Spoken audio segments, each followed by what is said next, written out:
This Moose Belongs to Me by Oliver Jeffers. Oliver Jeffers is a really fun writer. He's got a couple of books that I like. Wilford owned a moose. He hadn't always owned a moose. The moose came to him a while ago, and he just knew that it meant to be his.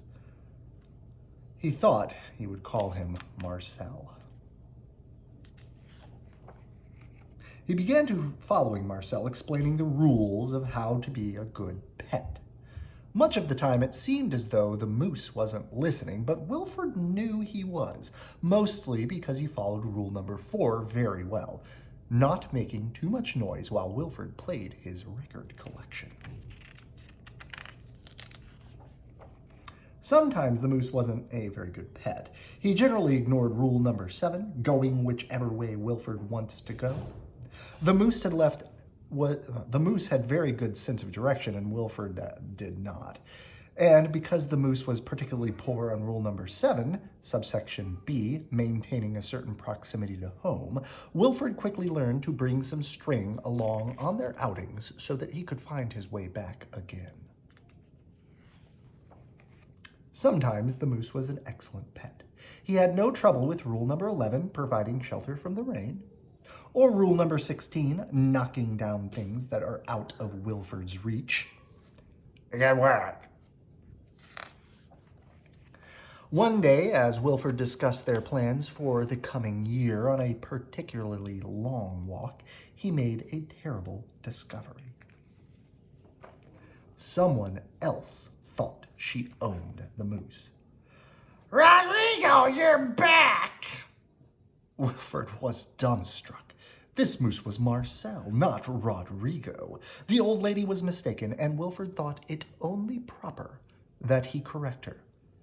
This moose belongs to me, he explained. To prove it, he called Marcel. Heel.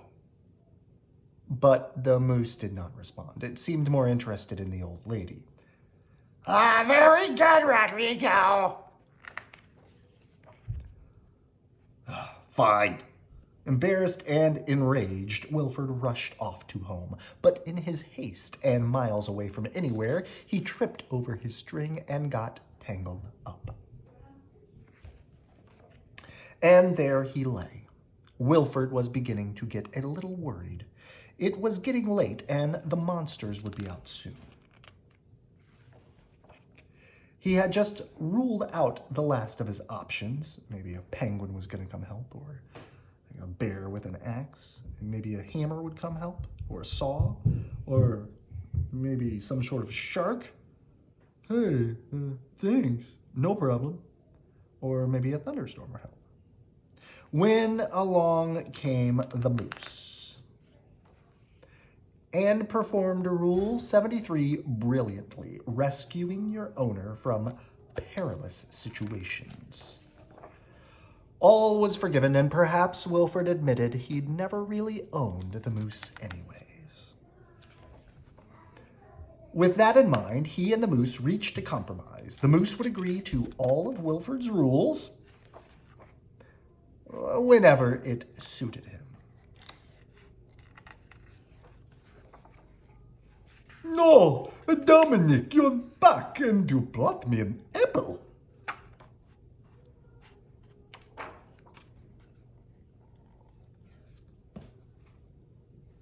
Good night. I love you.